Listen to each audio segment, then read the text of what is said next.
அனைவருக்கும் வணக்கம். இது சாரதி லா ஸ்டடீஸ். சாரதி லா ஸ்டடீஸில் பிஎன்எஸ்எஸ்ல அடுத்ததாக பார்க்கக்கூடிய மிக முக்கியமான கான்செப்ட் தான் இந்த கொஸ்டின். தனித்துவமான வழக்குகளில் செப்பரேட் சார்ஜஸ் இருக்கு, அதே போல செப்பரேட் ட்ரையல் நடக்கணுமா அப்படின்ற மாதிரியான ஒரு கொஸ்டின். ஆக்சுவலாக பார்த்தீங்கன்னா இது ஏஐபி மாடல் கொஸ்டின். இது நல்லா நோட் பண்ணி வச்சுக்கிங்க. கண்டிப்பாக ஏஐபியில் இந்த மாதிரியான கொஸ்டின்ஸ் தான் வரும்.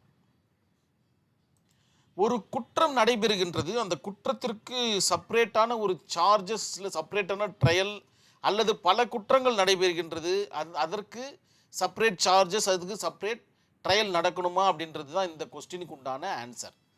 இந்த கொஸ்டினுக்கு பார்த்தீங்கன்னா மொத்தம் 3 செக்ஷன் பார்த்தீங்கன்னா இன்வால்வ் ஆகுது பிஎன்எஸ்எஸ்ல. ஒன்று பார்த்தீங்கன்னா செக்ஷன் 241 இன்வால்வ் ஆகுது, 242 இன்வால்வ் ஆகுது, 243 இன்வால்வ் ஆகுது. ஸோ இந்த ஒரு கொஸ்டினை கேட்டுட்டு இந்த 3மே கேட்டுட்டு ஆல் ஆஃப் எபோவ்னு கேட்டாங்கன்னா 3த்தையும் சொல்லிடணும் நீங்கள். இல்லைன்னா 242 மட்டுமே இந்த இடத்துல லைட்டாக மென்ஷன் பண்ணுற மாதிரி சொல்லிவிட்டு உங்களுக்கு கொஸ்டின் கேட்பாங்க. அதை நம்ம தெளிவாக படிச்சுட்டு நம்ம மார்க் பண்ண வேண்டியது இருக்கும் இந்த ஏஐபி டாப்பிக்கில். இப்போ நம்மளுடைய எல்எல்பி கான்செப்டில் இதை எப்படி எழுதணும் அப்படின்னு பார்த்தீங்கன்னா, இந்த 3 செக்ஷனும் கண்டிப்பாக தெரிஞ்சால் மட்டும்தான் இந்த கொஸ்டினுக்கு சரியான விடையை கொடுக்க முடியும். அது மட்டும் இல்லாமல் மிக மிக அற்புதமான ஒரு கொஸ்டினும் கூட. நம்மளுடைய ப்ராக்டிஸ் டைமில் ஒரு ப்ராக்டிஸ் நடக்குது, ஒரு ஆனரபிள் கோர்ட்டில் நம்ம ப்ராக்டிஸ் பண்ணும்போது இந்த மாதிரியான விஷயங்கள் தெரிஞ்சால் மட்டும்தான் நம்மளால் ப்ராக்டிஸ் பண்ண முடியும் கிரிமினல் சைடில். நல்லா நோட் பண்ணி வச்சுக்கணும். நீங்கள் அந்த கோர் கான்செப்டை அண்டர்ஸ்டாண்ட் பண்ணிட்டீங்கன்னா போதும், உங்களுக்கு ஆன்சர் தன்னால் வந்துக்கிட்டே இருக்கும். ஏன்னா 51 வீடியோ பார்த்தவங்களுக்கு மிக தெளிவான ஆன்சர் உங்களுக்கு கிடச்சிக்கிட்டே இருக்கும். ஃபஸ்ட்டு செக்ஷன் 241 ஆஃப் பிஎன்எஸ்எஸ்னால் என்னன்றதை பார்த்துடலாம்.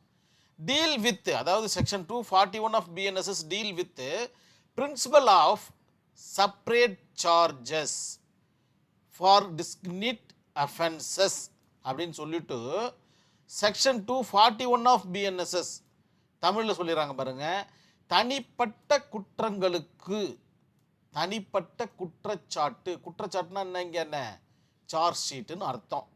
அதே போல் தனிப்பட்ட விசாரணை, விசாரணைன்னா என்ன இந்த இடத்துல, ட்ரையல்னு அர்த்தம். ஸோ தனிப்பட்ட சார்ஜஸ் இந்த இடத்துல சொல்லியாச்சு, தனிப்பட்ட ட்ரையல் இந்த இடத்துல சொல்லியாச்சு.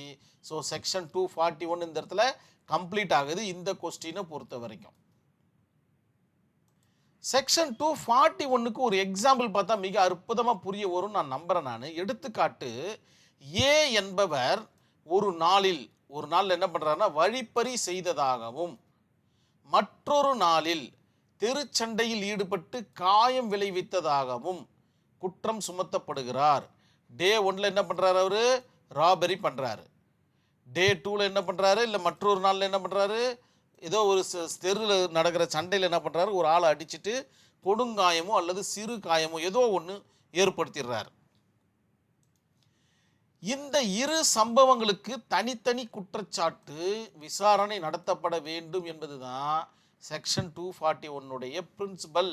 அதனால தான் அந்த இடத்துல சொல்லியிருக்காங்க, தனிப்பட்ட குற்றங்களுக்கு தனிப்பட்ட குற்றச்சாட்டு, தனிப்பட்ட ட்ரையல், தட் மீன்ஸ் விசாரணை அப்படின்ற மாதிரி சொல்லப்படுது.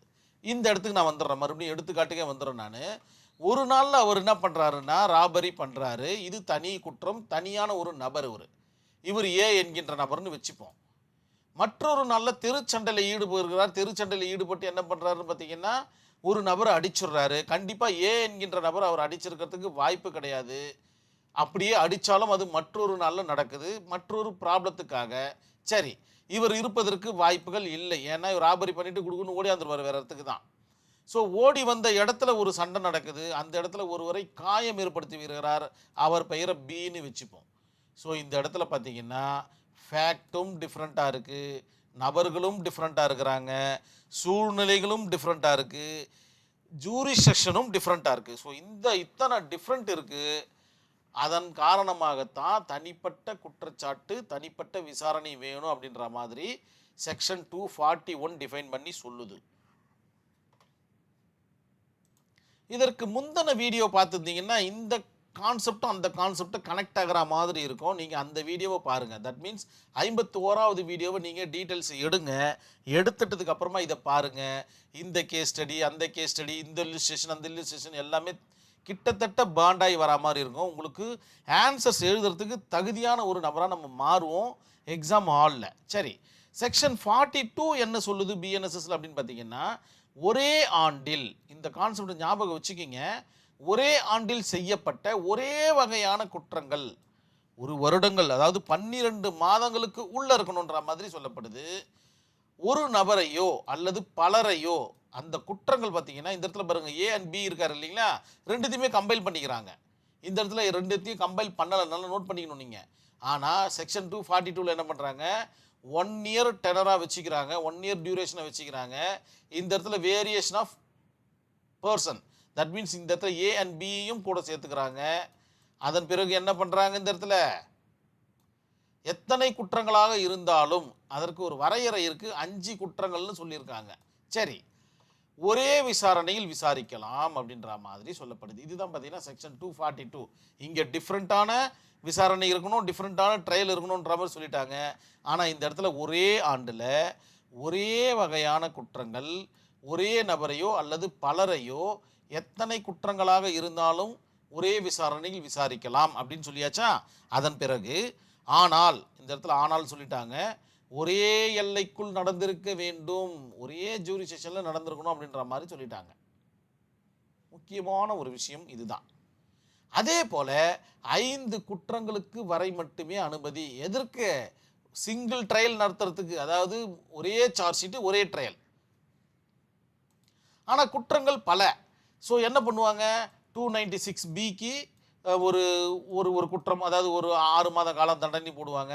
323 பார்த்தீங்கன்னா ஒரு 3 வருட காலங்கள், 326 பார்த்தீங்கன்னா ஒரு 7 வருட காலங்கள். இந்த மாதிரி காலங்களை இன்க்ரீஸ் பண்ணி ஒரே வழக்கில் ஒரே ட்ரையலில் வேலையை முடிச்சு அவரை ஜெயிலில் பிடிச்சி போட்டுருவாங்க. இதுதான் பார்த்தீங்கன்னா 242 உடைய கான்செப்ட். 243 என்ன சொல்ல வருது அப்படின்னு பார்த்தீங்கன்னா, மோர் கிரைம் சிங்கிள் ட்ரையல். இதுதான் பார்த்தீங்கன்னா இதனுடைய கான்செப்ட். அது என்ன, அதிகமான குற்றங்கள் ஒரே வழக்கு அப்படின்னு பார்த்தீங்கன்னா, அதுக்கு எடுத்துக்காட்டு இருக்கு பாருங்க. ஆ என்பவர், செக்ஷன் 243 பார்த்துட்டு இருக்கோம். ஆ என்பவர் வீட்டில் திருடி விட்டு, இந்த இடத்துல ஆதான் பார்த்தீங்கன்னா திருடர் இல்லையா, திருடர்னு சொல்லக்கூடாது இல்லையா. சரி, இந்த இடத்துல இருன்னு போட்டுக்கிறேன் நான். திருடர் திருடி விட்டு வெளியேறும் பொழுது வீட்டுக்குள்ளே போகிறாரு. நல்லா நோட் பண்ணிக்கிங்க, இந்த இடத்துல பாருங்களேன், வீட்டுக்குள்ளே போகிறாரு. முதல்ல அவருக்கு மோட்டிவ் வந்துடுச்சு திருடணுன்னு. வீட்டாண்ட போகிறாரு, வீடு பூட்டப்பட்டிருக்கு. ஸோ பூட்டை உடைக்கிறாரு. ஸோ பிரேக் த டோர், உடைச்சிடுறாரு. உடைச்சிட்டு உள்ளே போகிறாரு. அதன் பிறகு பீரோவில் இருக்கக்கூடிய அந்த தங்க நகைகளையோ அல்லது வேறு எதுவும் ஆர்னமெண்ட்ஸ் இல்லைன்னா பணங்களையோ எடுத்துக்கின்னு வெளியில் வராரு. எதிர்பாராத விதமாக அவருக்கு ஒரு ஷாக் நடக்குது. அதனுடைய உரிமையாளர் பார்த்தீங்கன்னா வந்து விடுகிறார். வீட்டினுடைய உரிமையாளர் அந்த இடத்துல வந்துடுறாரு. உடனே திருடர் என்ன பண்ணுறாருன்னு பார்த்தீங்கன்னா, அவரையும் அடித்து விட்டு, தட் மீன்ஸ் கொடுங்காயத்தை ஏற்படுத்தி விட்டு தப்பித்து விடுகிறார். இங்கு பல குற்றங்கள், ஆனால் ஒரே வழக்காக நடத்தலாம் அப்படின்னு சொல்கிறது தான் செக்ஷன் 243. புரிஞ்சிருக்குன்னு நினைக்கிறேன். வீட்டுக்குள்ளே அத்துமீறி நுழையிறாரு, ஒரு சார்ஜி. வீட்டுடைய பூட்டை உடைக்கிறாரு, 2 சார்ஜி. திருடுறாரு, 3வது சார்ஜ் நடக்குது. வீட்டை விட்டு வெளில வராரு, வீட்டின் உரிமையாளர் இருக்கார், அவரை தாக்குறாரு, 4வது சார்ஜி. தப்பித்து ஓடுகிறார், 5வது சார்ஜ். ஸோ இத்தனை சார்ஜையும் பார்த்தீங்கன்னா ஒரே அட்டெம்ப்டில் அவர் பண்ணுறாரு. அதுதான் பல குற்றங்களுக்கு ஒரு வழக்கு. இந்த இடத்துல பல குற்றங்கள் இருக்குது, ஆனால் ஒரு வழக்கு பதிவு செஞ்சால் போதும். இதற்கு ஒரு தனி செக்ஷனு, இதற்கு ஒரு தனி செக்ஷன், இதற்கு ஒரு தனி செக்ஷன், இதற்கு ஒரு தனி சார்ஜ், இதற்கு ஒரு தனி சார்ஜ், இதற்கு ஒரு தனி சார்ஜ், இதற்கு ஒரு வகையான தண்டனை, இதற்கு ஒரு வகையான தண்டனை, இதற்கு ஒரு வகையான தண்டனை. அதனால தான் பார்த்தீங்கன்னா தண்டனைகளை பிரித்து வழங்குவாங்க ஆனரபிள் ஜட்ஜஸ். இதற்கு இவ்வளவு கால அளவு தண்டனை, இதற்கு இவ்வளவு கால அளவு தண்டனை அப்படின்ற மாதிரி பிரித்து வழங்குவாங்க. அதற்கு காரணம் பார்த்தீங்கன்னா செக்ஷன் 243 தான்றதை நம்ம நினைவில் வச்சுக்கணும். இந்த இடத்துல ஒரு கேஸ் ஸ்டடி ஒன்று இருக்குது. Banwari Lal Jhunjhunwala versus Union of India in 1963 ஒரு நடந்த ஒரு வழக்கு. என்ன சொல்லுதுன்னா, குற்றங்கள் வேறு வேறு இடங்களில் நடந்தால், இந்த இடத்துல குற்றங்கள் பார்த்தீங்கன்னா ஒரே இடத்துல நடக்குது, ஆனால் இந்த இடத்துல பார்த்தீங்கன்னா ஒரு ஜூரிசெக்ஷனுக்குள்ளே நடக்கணும்னு சொல்லிட்டாங்க. ஆனால் வேறு வேறு ஜூரிசெக்ஷனே வேறு வேறு பாயிண்ட் இருக்கலான்ற மாதிரி சொல்லியாச்சு. இப்போ ஒரு ஜூரிசெக்ஷன் இருக்குங்க, ஜூரிசெக்ஷனுக்குள்ளே வேறு வேறு இடம் இருக்கலாம் இல்லையா. அது 1ஆம் நம்பர் வீட்டில் திருடுறாரு, திடீர்னு 13ஆம் நம்பர் வீட்டில் திருடுறாரு, இல்லை 18வது நம்பர் வீட்டில் திருடுறாருன்னா ஜூரிஸ்டிக்ஷனுக்குள்ளே திருடுறாரு, செக்ஷன் 242. ஆனால் இந்த இடத்துல ஒரே இடத்துல நடக்குது, இது செக்ஷன் 243. எதுவுமே இல்லை போடா அப்படின்ற மாதிரி சொல்கிறது தான் செக்ஷன் 241. தனி குற்றங்களுக்கு தனி சார்ஜ் அப்படின்ற மாதிரி சொல்லிடுச்சு. இந்த கேஸ் ஸ்டடியில் என்ன நடக்குது? குற்றங்கள் வேறு வேறு இடங்களில் நடந்தால் ஒவ்வொரு இடத்திற்கும் தனித்தனியான சார்ஜ் ஷீட் மற்றும் தனித்தனியான ட்ரையல் வேண்டும் அப்படின்ற மாதிரி சொல்லப்பட்டிருக்கு. ஒரே ட்ரையலில் சேர்த்தால் முடியாது அப்படின்ற மாதிரி சொல்லிட்டாங்க. ஒரே ட்ரையலில் நடத்த முடியாது அப்படின்ற மாதிரி சொல்கிறாங்க. இந்த கேஸ் ஸ்டடியை பொறுத்த வரைக்கும் எந்த செக்ஷன் இன்வால்வ் ஆகுதுன்றதை இன்னேத்திக்கு நீங்கள் யூகிச்சிட்டு இருப்பீங்க. கரெக்ட், செக்ஷன் 241 பார்த்தீங்கன்னா இதில் அப்ளிகபிள் ஆகுது. பன்வாரிலால் என்ன பண்ணுறாரு அப்படின்னு பார்த்தீங்கன்னா, பல்வேறு குற்றச்சாட்டுகள் விதிக்கப்படுது அவர் மேலே, பல்வேறு மாவட்டத்தில் நடக்குது. நோட் பண்ணிக்கணும், நீங்கள் ஒரே மாவட்டத்தில் கிடையாது, ஒரே ஜூரிஸ்டிக்ஷனில் கிடையாது, பல்வேறு மாவட்டங்கள் நடக்குது. அப்படின்னா கண்டிப்பாக 241 அப்ளிகபிள் ஆகும். இந்த 2 இடத்துலையுமே பார்த்தீங்கன்னா இது சிங்கிள் ஜூரிஸ்டிக்ஷன் சொல்லிட்டாங்க, இது பார்த்தீங்கன்னா ஒரே ஜூரிஸ்டிக்ஷன் சொல்லிட்டாங்க. ஸோ இது மட்டும்தான் டிஃப்ரெண்ட் ஜூரிஸ்டிக்ஷன் சொல்லியாச்சு. பல்வேறு மாவட்டங்களில் நடக்குது அவர் செய்கிற குற்றங்கள்.